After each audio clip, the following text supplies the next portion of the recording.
Hi everyone, my name is Julianna, and today Daniela and I will be going over stigma and mental health.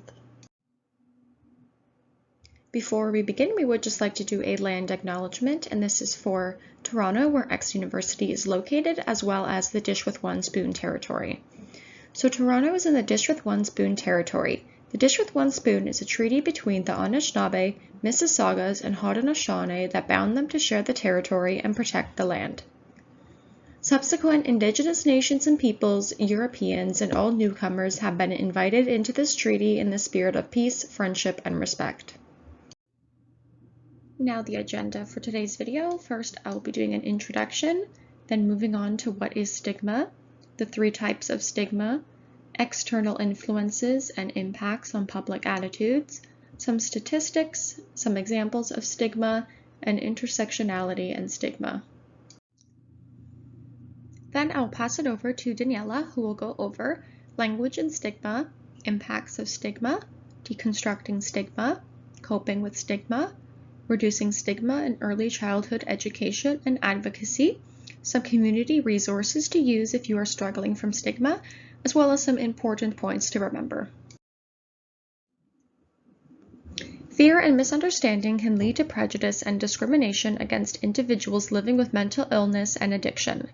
Prejudice and discrimination are not just projected onto individuals with mental illness from their peers, family, or friends, but prejudice can also be an issue among service providers. This is actually one of the main reasons that some people do not consider mental health issues a real health issue. The feelings of prejudice and discrimination lead to feelings of hopelessness and shame in those living with mental health issues. Stigma can often lead to shame, as well as struggling to cope with their situation. And most significantly, stigma creates barriers to diagnosis and treatment. An important equation to remember when talking about stigma is prejudice plus discrimination equals stigma. Stigma is referred to as the negative attitudes and responses that can make a person feel unwanted or ashamed. The stigma around mental illness is still very common, and negative attitudes towards psychiatric illnesses tend to be more negative than those towards medical conditions or conditions that affect the body rather than the mind. It is a common misconception that mental illness is not as serious or not as important as a medical condition because it is an invisible illness. There are no obvious physical ailments from mental illness, as most common symptoms are feelings or behaviors that affect an individual. According to psychiatry.org, there are 3 types of stigma: public stigma, self-stigma, and institutional stigma. Public stigma involves the negative or discriminatory attitudes that others have about mental illness. An example of this would be the media portraying people with mental illness as violent and others believing this stereotype. Self-stigma refers to the negative attitudes and internalized shame that some people with mental illness have about themselves. An example of this would be believing that something is very wrong with them for having a mental illness. And lastly, institutional stigma. This type of stigma is often systemic and involves policies of the government and private organizations that either intentionally or unintentionally limit opportunities for people with mental illness. An example of this would be not providing these people in need with proper funding for mental illness research or cutting funding for mental health services. To go along with the 3 types of stigma, it's important to talk about the external influence and impacts on public attitudes. Firstly, we'll begin with the media influence. The media and entertainment industry play a key role in shaping attitudes and public opinions about mental health conditions. People with mental health conditions are all too often depicted as dangerous, violent, and unpredictable. News stories often share violent acts committed by those with mental illnesses and almost never features stories of recovery or positive impacts those with similar conditions may make on the community. Movies and TV shows also feature negative images and stereotypes, and these portrayals have been strongly linked to the development of fear and misunderstanding against individuals with mental illness. As well, negative public attitudes refers to the misconceptions and fears that have significant impacts on the community at large. Stereotypes are often used to justify bullying, especially in younger children. This is why it is important to educate youth about mental illness and stigma, and learn that there is no shame in living with a mental health condition. Daniela will speak more about this in a later slide. On a larger scale, those with mental illness are often denied adequate housing, health insurance, and jobs due to their history of mental illness. Stigma can often also lead to a loss of self-esteem, making it difficult to make friends and maintain relationships. Stigma is also often so persistent that those who suspect they may have a mental illness are unwilling to seek help due to the fear of what others may think about them. Stigma and discrimination is one of the greatest barriers to receiving proper care and treatment when it comes to mental health. Now some quick statistics according to CAMH. About 1 in 5 Canadians experience a mental illness or substance use problem in their lifetime, but many do not seek help. Over half of all people living with mental illness in Canada said that they were embarrassed about their health problems, and over half of this number felt that they had experienced discrimination because of their condition. Only 50% of Canadians would tell their friends or coworkers that they themselves or a family member has a mental illness, compared to 72% who would discuss a diagnosis of cancer, or 68% of who would speak about a family member with diabetes. 42% of Canadians were unsure whether they would socialize with a friend who has a mental illness. Similarly, 46% of Canadians thought people use the term mental illness as an excuse for bad behavior, and 27% said that they would be fearful of being around someone who suffers from a serious mental illness. According to these statistics, we can see that stigma is still a very large issue at hand.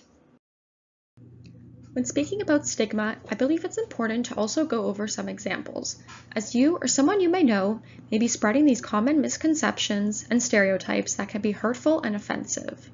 Some common misconceptions include: schizophrenics are violent, depressed people are lazy, don't try hard enough, and lack willpower. Anxious people lack character and are weak, and bipolar people are hard to manage and only want attention.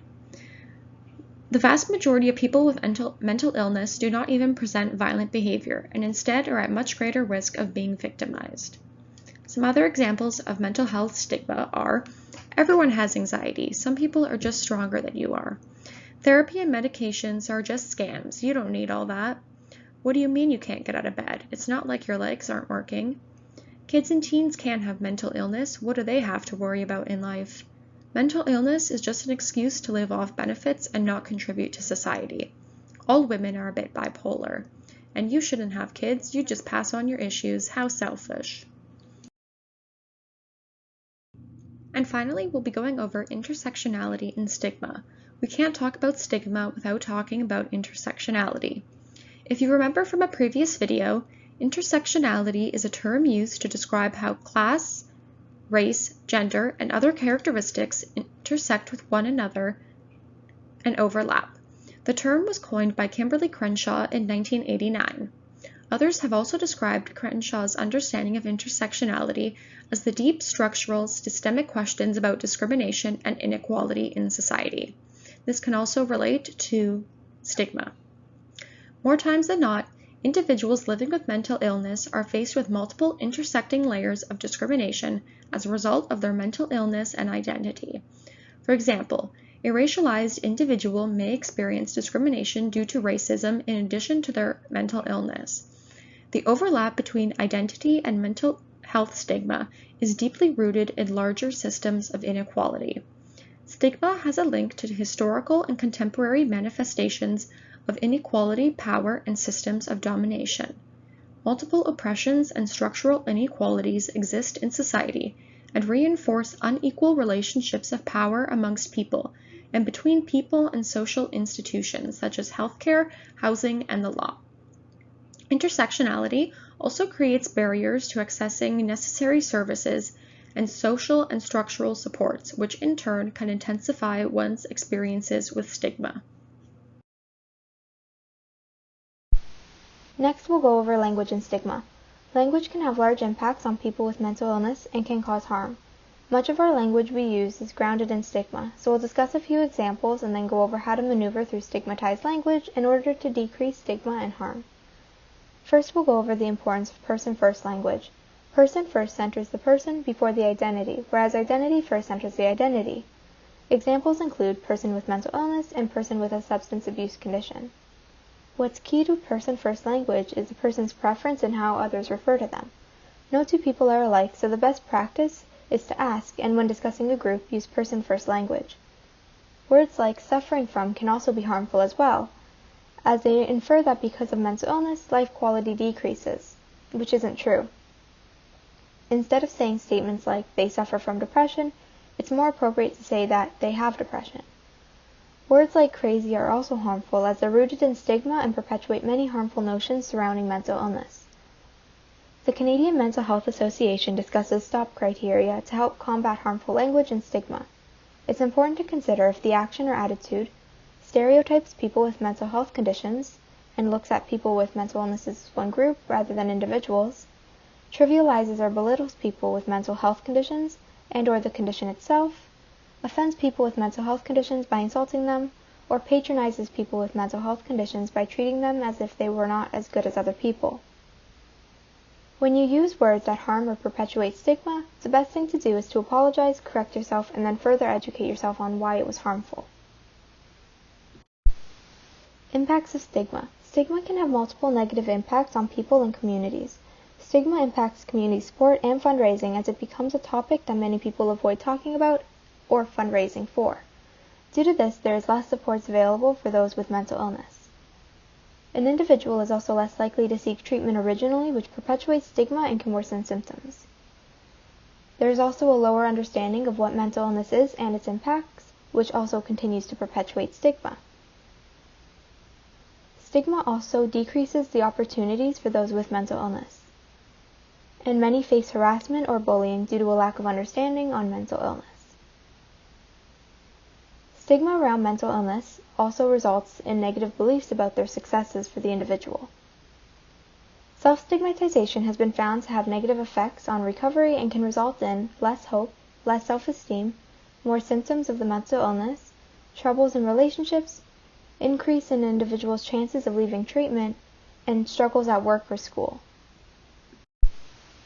Now we'll talk about deconstructing stigma. Studies have found that one of the largest ways to deconstruct stigma and lessen it is by knowing someone with mental illness.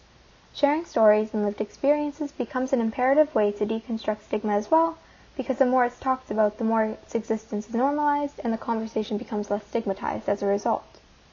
There are many everyday steps that can be taken to deconstruct and reduce stigma, the first being having conversations. By talking about mental health, it creates a conversation and opens up the space for others to talk about their experiences as well. By discussing mental health, it benefits everyone as it reduces stigmas within communities and self-stigmatization. Educate yourself and pass it along. By educating yourself on mental health, it reduces the stigmas that you carry. However, this is only part of it because it's equally as important to educate others. By passing along knowledge and talking about misconceptions or discussing when harm is caused, it helps others deconstruct their own stigmas and learn. Watch the language you use. As discussed earlier, words matter and can cause harm. A lot of the language used today has a negative impact on people. By watching what language is used, it deconstructs misconceptions and stigmas surrounding mental illness. Correcting other people's language can be important too, as it will teach them about harmful language.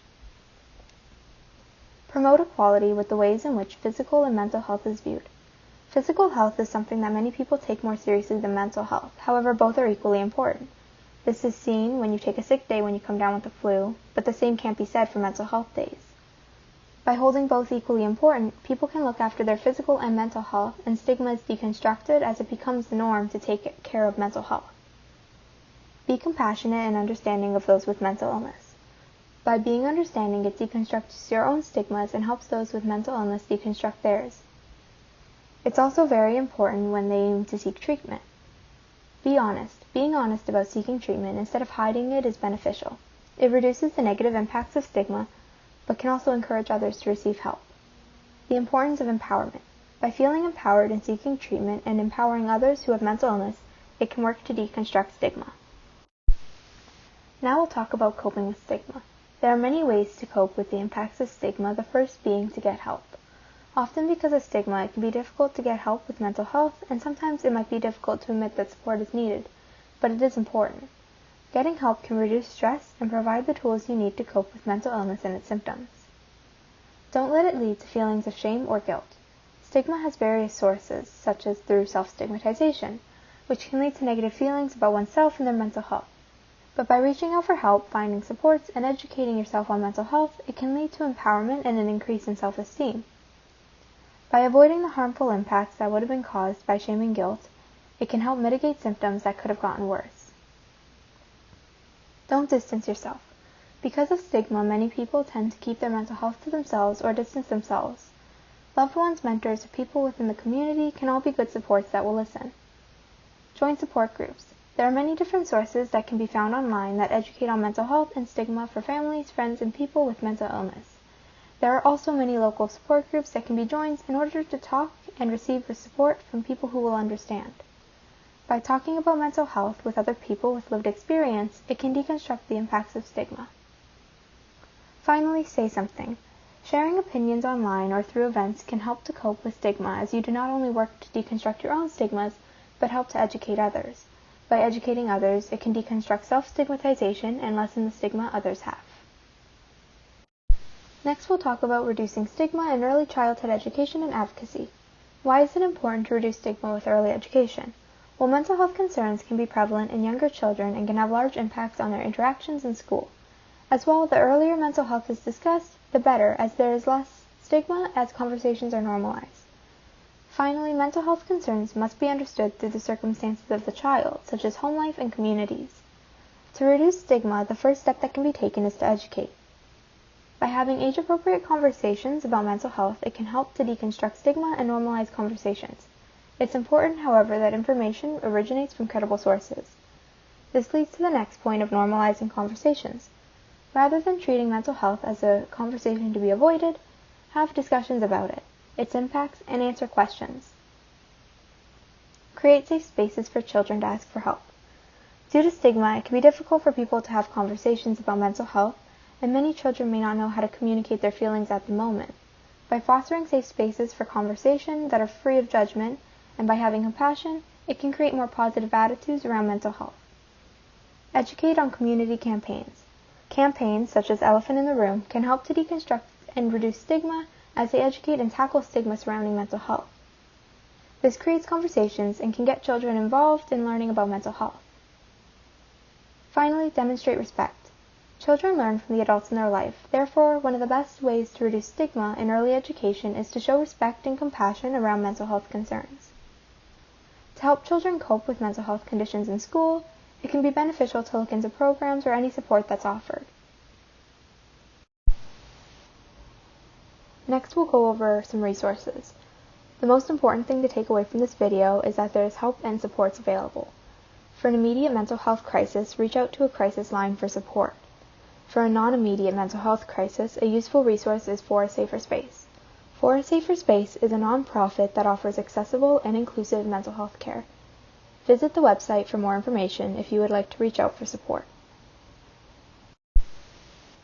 We will conclude with some important points to remember. The first being that fear and misunderstanding leads to prejudice and discrimination against individuals living with mental illness and addiction. Prejudice and discrimination equals stigma. Stigma is the negative attitudes and responses that can make a person feel unwanted or ashamed.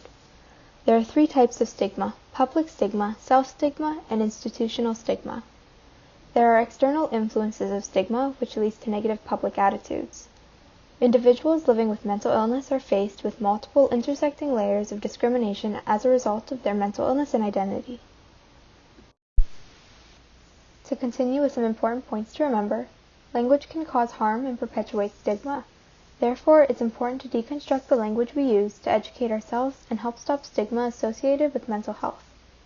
Stigma has various negative impacts on communities and individuals. Thus, it's important to work on deconstructing stigma, and there are many methods in which to accomplish this.